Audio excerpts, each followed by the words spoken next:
నమస్కారం. Welcome to our channel. నేను మీ పద్మావతి. ఈరోజు మనతో పాటు ప్రముఖ ఆధ్యాత్మికవేత్త మరియు న్యూమరాలజిస్ట్ శ్రవంతి గారు ఉన్నారు. ఆవిడతో మాట్లాడి మరిన్ని విషయాలు తెలుసుకుందాం. మీరు కూడా చూసేసేయండి. నమస్కారం మేడం. నమస్తే అమ్మా. మేడం, యాక్చువల్‌గా జాతక చక్రంలో బుధ గ్రహం ఏ హౌస్‌లో ఉంటే మనకి ఏ రకంగా ఫలితాలు కలిసొస్తాయి అనేది మనం చెప్పుకుంటూ ఉంటున్నాం. అయితే ఈరోజు బుధ గ్రహం గురించి మాట్లాడుకుంటున్నాం కాబట్టి అది ఏ హౌస్‌లో ఉంటే మనకి ఫలితాలు చక్కగా కలిసొస్తాయి. దాంతో పాటు ఏ రెమెడీస్ పాటించడం వల్ల అతి తొందరగా మనకి ఫలితం అనేది కనిపిస్తుంది. కొంచెం చెప్పగలుగుతారా? తప్పకుండా చెప్తానమ్మా. హ్మ్. ఇంతకు ముందు మనం సన్ గురించి, మూన్ గురించి కూడా చెప్పుకున్నాం. కుజుడు హ్మ్. గురించి కూడా చెప్పాననే గుర్తు నాకు. హ్మ్. ఇప్పుడు బుధుడు గురించి చెప్పుకుందాం. హ్మ్. మనకి జీవితంలో మెర్క్యూరీ మనకి చాలా హెల్ప్ చేస్తుంది. హ్మ్. అలా ఒకవేళ ఏ హౌస్ లో ఉంటే ఏ పరిహారాలు అసలు ఎలాంటి జాగ్రత్తలు తీసుకోవాలనేది తెలుసుకుందాం. ఫస్ట్ హౌస్ లో మెర్క్యూరీ ఉండడం అనేది, బుధుడు ఉండడం అనేది చాలా మంచిది. హ్మ్. అలాగే చాలా మంచి లగ్జరీ లైఫ్ అనేది వీళ్ళకు ఉంటుంది. హ్మ్. ఫ్యామిలీతో వీళ్ళకి బాగా కలిసి ఉంటారనేది ఖచ్చితంగా చెప్పుకోవచ్చు. అయితే వీళ్ళు పాటించాల్సింది ఏంటి అంటే గ్రీన్ కలర్ అసలు వేసుకోకూడదు వీళ్ళు. ఓకే. ఫస్ట్ హౌస్ లో జాతక చక్రంలో 12 గళ్ళు ఉంటాయి. ఫస్ట్ లగ్నంలో అసెండెంట్ అని ఉంటుంది. అక్కడ ఏఎస్ అని రాస్తారు, లేదంటే తెలుగులో లా అని రాస్తారు అనమాట. హ్మ్. లగ్నంలో గనుక బుధుడు ఉంటే గ్రీన్ కలర్ ఎటువంటి పరిస్థితులను వేసుకోవద్దు. అలాగే కొంచెం జాగ్రత్తగా వీళ్ళు తోడుకోడళ్ళతో హ్మ్.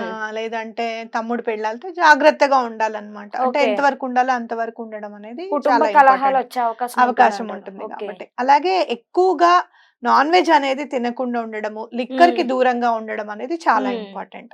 అట్లాగే బిజినెస్ కూడా ఎలా అంటే మీరు ఖచ్చితంగా ఆ బిజినెస్ లో కూర్చోవాలన్నమాట. వేరే వాళ్ళ మీద ఆధారపడకూడదు. అంటే షాప్ చూసుకో బాబు అని ఓకే. ఎక్కువగా అట్లా ఆధారపడకుండా మీరే దగ్గరుండి చూసుకోవాలన్నమాట. మరి ఓకే. మొదటి హౌస్‌లో ఉన్న వారికి ఈ విధంగా ఉండబోతుంది. మరి రెండో హౌస్‌లో ఉండేవారికి ఏ విధంగా ఉండబోతుందంటారు? రెండో హౌస్ లో ఉంటే గనక చాలా వాళ్ళు ఇంటెలిజెంట్ ఉంటారన్నమాట. వాళ్ళకి అసలు ఎనిమీస్ అనేది ఉండరు. ఎవరు కూడా చీట్ చేయలేరు వాళ్ళని. హ్మ్. అలాగే తండ్రికి చక్కగా ఆనందం కలిగించే వాళ్ళు ఉంటారు. చాలా రిచ్ అయి ఉంటారు. హ్మ్. అట్లాగే బెనిఫిషియల్ గా ఉంటుంది. వాళ్ళ లైఫ్ అంతా కూడా చాలా బెనిఫిట్స్ తో ఉంటుంది. కాబట్టి ఇంత బెనిఫిట్స్ తో ఉంటుంది కాబట్టి ఎక్కువగా నాన్ వెజ్ ఎక్కువ కనీసం బుధవారం నాడన్నా ఏ హ్మ్. రోజు తినొద్దంటారా, మీరు తినరు కాబట్టి మమ్మల్ని కూడా తినొద్దంటారా అని అనుకునే హ్మ్. అవకాశం ఉంది. బుధవారం నాడన్నా కనీసం తినకుండా ఉండడము, ఎగ్స్ దగ్గర నుంచి లిక్కర్, హ్మ్. నాన్ వెజ్ అనేది ముట్టకుండా ఉండడం అనేది చాలా మంచిది. అట్లాగే ఇంట్లో గనక పెట్స్ ని పెంచుకుంటే చాలా మంచిది. హ్మ్. వీళ్ళు ఏవైతే మేకలు ఉంటాయి కదా, హ్మ్. మేకలు. మేకలకి వీళ్ళు మంచి ఆహారం ఏమన్నా ఇస్తూ ఉంటే గనక మంచిది. మీరు ఎక్కడికన్నా వెళ్తున్నారు, ఎక్కడైనా మేకలు కనపడ్డాయి, కాస్తంత గడ్డు లేకపోతే ఏవో ఒకటి వాటికి ఆహారంగా అందిస్తే చాలా మంచిదట. అంటే హ్మ్. మేకలు ఓన్లీ గ్రీనరీగానే తింటాయి కదా అవి. మేబీ అందుకని బుధుడు లింక్ ఏమో అని మనం చెప్పుకోవచ్చు. యాక్చువల్‌గా బుధుడు అంటే పెట్స్ అంటే చాలా ఇష్టం బుధుడికి. అవును. కాబట్టి పెట్స్‌ని జాగ్రత్తగా చూసుకోవడం అనేది ఇంపార్టెంట్ అన్నమాట. ఇది సెకండ్ హౌస్ వాళ్ళకి. హ్మ్. మరి మూడో హౌస్‌లో ఉండేవారికి ఏ విధంగా ఉంటుందంటారు? థర్డ్ హౌస్‌లో ఏంటంటే అంత మంచిది కాదు అని చెప్తున్నారు. హ్మ్. మూడో ఇంట్లో గనక బుధుడు ఉంటే గనక అంత మంచిది కాదు. అలాగే తమ్ముడు దగ్గర నుంచి బెనిఫిట్స్ వస్తాయట వీళ్ళకి, బ్రదర్ దగ్గర నుంచి. అన్నగారి ఓకే. దగ్గర నుంచి గాని, బ్రదర్ దగ్గర నుంచి గాని. హ్మ్. కానీ ఈయన మాత్రం బ్రదర్స్‌కి ఏమి ఉపయోగపడరట. హ్మ్. కాబట్టి అట్లాగే వీళ్ళేంటంటే కొంచెం అడ్వర్స్ గానే ఉంటుంది కాబట్టి వీళ్ళు కొంచెం జాగ్రత్తగా వాళ్ళు పళ్ళని ఆలం అంటే మనకి పట్టిక ఉంటుంది కదా! హ్మ్. ఆలం అంటాం. దాంతో పళ్ళను తోముకోవడం అనేది చేస్తూ ఉండాలి. అలాగే పశుపక్షాదులకంటే హ్మ్. మేకలకు గానివ్వండి, బర్డ్స్‌కి గానివ్వండి పెడుతూ హ్మ్. ఉండాలి. అలాగే సౌత్ ఫేసింగ్ ఇంట్లో అస్సలు ఉండకూడదు. హ్మ్. అలాగే మెడిసిన్స్, ఆస్తమా వాళ్ళెవరన్నా ఉంటే గనక వాళ్ళకి మెడిసిన్స్ కొనివ్వడం అనేది చాలా మంచిదన్నమాట. ఓకే. అది. అంటే వచ్చే అవకాశాలు ఎక్కువున్నాయంటారు. ఇంకా పెరుగుతాయంటారా ఉన్న వాళ్ళకి? కాదురా. ఆ! మెడిసిన్స్ డొనేట్ చేయమంటున్నారు. ఓకే. డొనేట్ చేయడం వల్ల కొంచెం మంచి వీళ్ళకి ఫలితాలొచ్చే మంచి జరుగుతుంది. ఓకే. ఆస్తమా వాళ్ళు ఎవరైనా చుట్టుపక్కల ఎవరైనా ఉంటే గనక వాళ్ళు ఏదో ఒకటి కొనుక్కుంటూ ఓహ్! ఉంటారు గదా! అవునవును. ఒక నెల వీళ్ళు కొనివ్వడం అన్నమాట. ఓకే. నేను కొనిస్తాను ఎదుటి నీకు వాళ్ళకి మెడిసిన్స్. సహాయం చేయడం వల్ల మనకు అది మంచి ఆస్తమా జరుగుతుందంట. పేషెంట్స్ కి సహాయం చేస్తే మంచిది అని చెప్తున్నారు. ఓకే. అది. అయితే మూడో ఇంటి వారికి ఈ విధంగా ఉండబోతుంది. మరి నాలుగో ఇంట్లో ఉంటే ఏ విధంగా ఉంటుందంట? చాలా ఫార్చునేట్ ఉంటారు. ఓకే. నాలుగో ఇంట్లో ఉంటే వీళ్ళకి చాలా అదృష్టం కలిసొస్తుంది. అలాగే తల్లికి చాలా దగ్గరగా ఉంటారు. అట్లాగే మంచి గవర్నమెంట్ నుంచి మంచి ఫేవరబుల్ గా ఉంటుంది వీళ్ళకి. అలాగే ఇన్కమ్ అది కూడా చాలా బాగుంటుంది.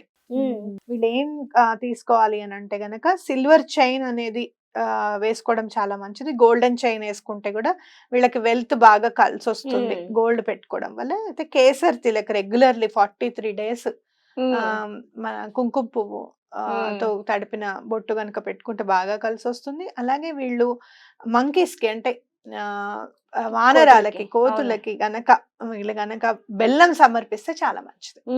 మరి గోల్డ్ గాని సిల్వర్ గాని చైన్ వేసుకోమని అంటే అంత స్తోమత లేని వాళ్ళు అట్లీస్ట్ రింగ్ అయినా పెట్టుకోవచ్చు అంటారా? పెట్టుకోవచ్చు. సిల్వర్ చైన్ ఆల్మోస్ట్ సిల్వర్ ప్రతి ఒక్కరు జాగ్రత్తగా దాచుకొని సిల్వర్ చైన్ వేసుకుంటే మంచిది. చైన్ గా చెప్పినప్పుడు చైన్ గా వేసుకోవడం మంచిది. లేదు అనుకున్నప్పుడు నువ్వు అన్నట్టుగా ఉంగరం పెట్టుకున్నా ఎక్కువగా బంగారం ధరించడానికి ఇష్టపడే విధంగా ఉండాలన్నమాట. కొంతమంది ఉంటారు నాకు బంగారం పెట్టుకోవడం ఇష్టం ఉండదండి అంటారు. అట్లా కాదు. వీళ్ళు 4th house లో ఉంటే గనక బంగారం పెట్టుకుంటే వీళ్ళకి మంచిది, బాగా కలిసి వస్తుంది. ఓకే. అయితే 4వ ఇంటి వరకు ఈ విధంగా ఫలితాలు ఉండబోతున్నాయి అంటే మరి 5వ ఇంట్లో ఉండే వారికి ఏ విధంగా ఉంటుందంట? 5వ ఇంట్లో ఏంటి అని అంటే నేటివ్ చాలా హ్యాపీగా ఉంటారు. అలాగే వీళ్ళు ఏంటంటే వాళ్ళు ఏదైనా నోట్తో ఏదైనా అంటే ఆ పని అయిపోతుందట వాళ్ళకి. ఓకే. అంటే నాలుక మీద మచ్చ మీద వేసుకుంటారు అంటారు. ఓకే. వీళ్ళకి మంచి మాట్లాడడం అనేది నేర్చుకోవాలి. ఓకే. అలాగే వీళ్ళు ఏంటంటే అంటే కొంచెం రెమెడీస్ తీసుకుంటే మంచిది. కాపర్ కాయిన్ అనేది వైట్ థ్రెడ్ తో చుట్టేసేసి అది దగ్గరగా పెట్టుకుంటే వీళ్ళు చాలా రిచ్ అవ్వడానికి అవకాశం ఉంటుంది.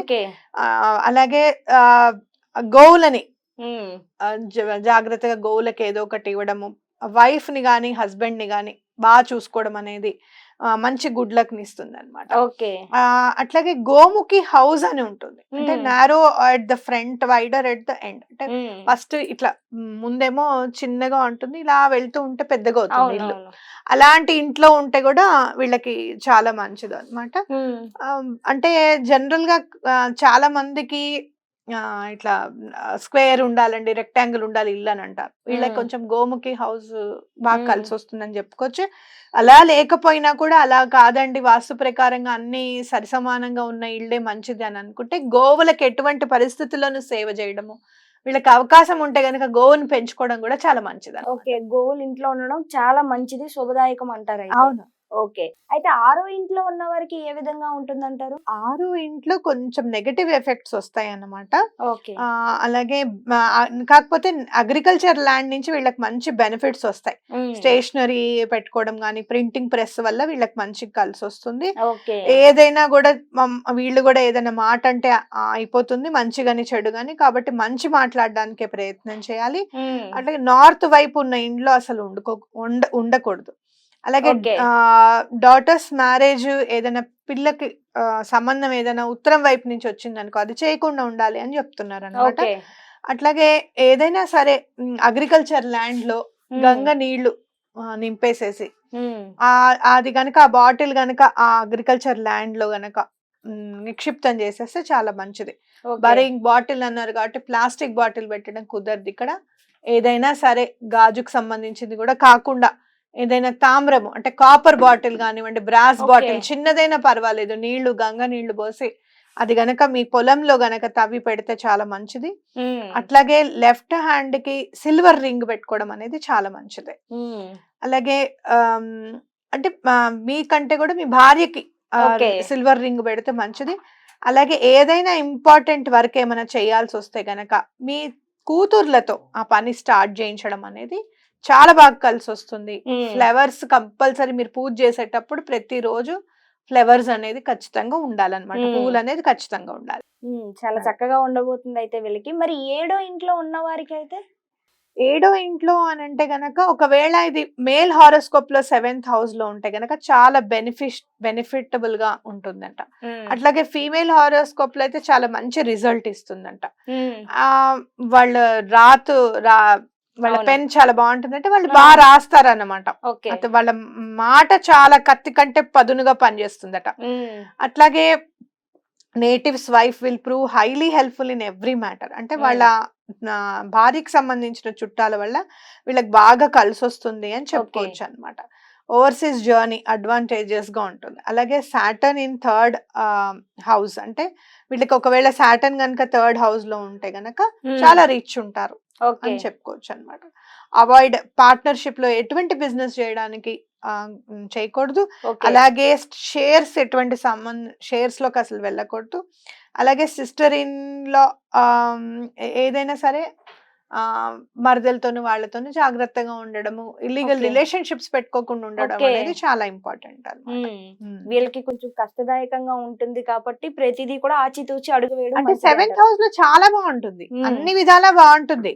అన్ని విధాలుగా బాగున్నప్పుడు ఏమనిపిస్తుంది, అంత బాగుంది కదా అని చెప్పి కొంచెం చెడు వ్యసనాలకి కానివ్వండి ఓకే అట్రాక్ట్ అవ్వడం జరుగుతుంది. అలా అట్రాక్ట్ అవ్వకూడదు, మ్మ్. అలా అట్రాక్ట్ అవుతే మంచిది కాదు అని చెప్తున్నారు కాస్త అన్నమాట. జాగ్రత్తగా ఉండాలి అంటారు అయితే. ఆ. ఓకే అయితే 8వ ఇంట్లో ఉంటే గనక వారికి ఏ విధంగా ఉండబోతుంది అంటారు అసలు? ఆ, కొంచెం బ్యాడ్ రిజల్ట్స్ ఉంటాయి, కొంచెం కంటే ఎక్కువగానే బ్యాడ్ రిజల్ట్స్ ఉంటాయి వీళ్ళకి. ఓకే చాలా హార్డ్ లైఫ్ ఉంటుంది వీళ్ళకి. 32-34 వయసులో చాలా డబ్బులు కోల్పోవడం జరుగుతుంది. అలాగే సెకండ్ హౌస్ లో కంటే కూడా ఈ 8th హౌస్ లో ఉండడం అనేది చాలా కష్టంగా ఉంటుంది.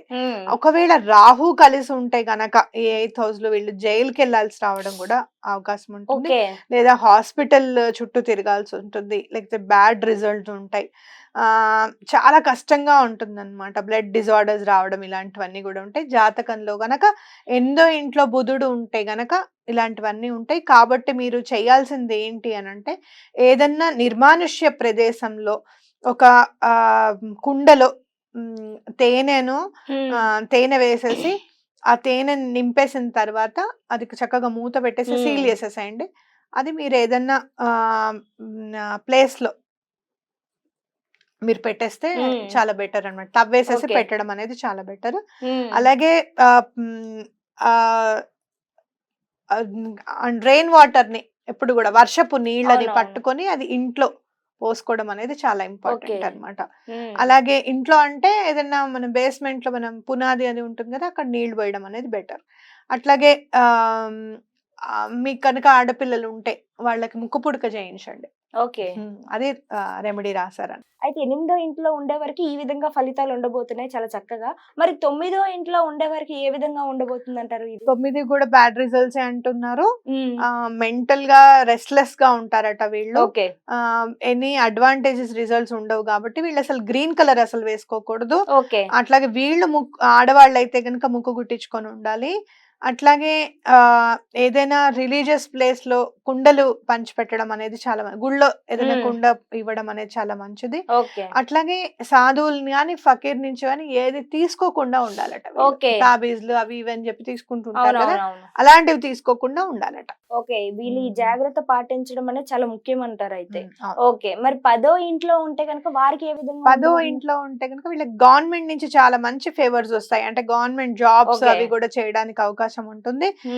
ఏదో ఒక రకంగా వీళ్ళకి ఇంట్లో పనులు జరిగిపోతూ ఉంటాయి అన్నమాట. అలాగే చాలా బిజినెస్ చాలా బాగా కలిసి వస్తుంది. అలాగే బట్ రెసిడెన్సీ అంటే వాస్తు ప్రకారంగా ఉన్న ఇంట్లో ఉండడం అనేది చాలా ఇంపార్టెంట్. వీళ్ళు తీసుకోవాల్సింది ఏంటి అంటే, ఎటువంటి పరిస్థితుల్లోనూ నాన్ వెజ్ తినకూడదు అని ఓకే చెప్తున్నారు. లిక్కర్ అసలు తాగకూడదు, అంటే ఆల్కహాల్ తీసుకోకూడదు, ఎగ్స్ కూడా తినకూడదు. ఎక్కువగా పరవాన్నం గనక, అన్నం పరవాన్నం గనక చేసి గుళ్ళల్లో ఇస్తే మంచిది, లేదా విడిగా రైస్ గానీ మిల్క్ గానీ ఇస్తే చాలా బెటర్ అన్నమాట. అయితే 10వ ఇంట్లో ఉంటే వారికి ఈ విధంగా ఉండబోతుంది అంటారు. మరి 11వ ఇంట్లో ఉంటే గనక వారికి ఏ విధంగా ఉండబోతుంది అంటారు? 11వ ఇంట్లో ఎలా ఉంటుంది అంటే బ్యాడ్ రిజల్ట్స్ అని అంటున్నారు. ఓకే చాలా 34 వయసులో వెల్త్ అంతా కూడా పోతుంది అని చెప్తున్నారు. కాకపోతే హార్డ్ వర్క్ వల్ల పైకి రావడానికి అవకాశం ఉంటుంది. పిల్లలు చాలా బాగా చదువుకుంటారు వీళ్ళ పిల్లలు. అలాగే వీళ్ళ పిల్లలకి మంచి ఇళ్లలో పెళ్లిళ్ళు అవుతాయి. వీళ్ళు ఏం చేయాలంటే కాపర్ కాయిన్ ఒకటి ఎప్పుడు కూడా దగ్గర పెట్టుకోవడము, అలాగే సిల్వర్ చైన్ వేసుకోవడం అనేది చాలా మంచిది. అలాగే ఎక్కడ కూడా అంటే విడోస్ కి సంబంధించినది ఏదన్నా ఉంటే గనక వాళ్ళకి కొంచెం దూరంగా ఉండడం, అంటే చెప్పాను కదా ఇల్లీగల్ రిలేషన్షిప్స్ అట్లాంటివి పెట్టుకోకుండా ఉండాలి. అలాగే గ్రీన్ కలర్ గానీ ఎమరాల్డ్ గానీ పచ్చ గానీ వీళ్ళు అస్సలు పెట్టుకోకూడదు. అలాగే వీళ్ళు కూడా సాధువు దగ్గర నుంచి ఏవి కూడా యాక్సెప్ట్ చేయకూడదు. అయితే కొంచెం జాగ్రత్తలు పాటించవలసి ఉంటుందంటారు. తప్ప- మరి 12వ ఇంట్లో ఉండేవారికి ఏ విధంగా ఉంటుందంటారు? 12 ఇంట్లో బుధుడు ఉంటే గనక వ్యయంలో బుధుడు ఉన్నట్టు అనమాట. హ్మ్. ఎలా చాలా ట్రబుల్స్ వస్తూ ఉంటాయి. హ్మ్. పీస్ ఆఫ్ మైండ్ ఉండకుండా ఉంటుంది. హెడేక్ వస్తూ ఉంటుంది. అలాగే రకరకాల ప్రాబ్లమ్స్ అన్నీ ఉంటూ ఉంటాయన్నమాట. ఇరిటబుల్ నేచర్‌లో ఉంటారు. ఏం చేసినా గూడా వైఫ్‌కి గాని, తండ్రికి గాని ఏదో ఒక ప్రాబ్లమ్ క్రియేట్ చేసేవాళ్ళలాగా ఉంటారనమాట. వీళ్ళేం చేయాలి అనంటే ఏదైనా నదికి సంబంధించిన నదిలో ఎక్కడైనా కూడా కాయిన్స్ వేయడం అనేది చాలా మంచిది.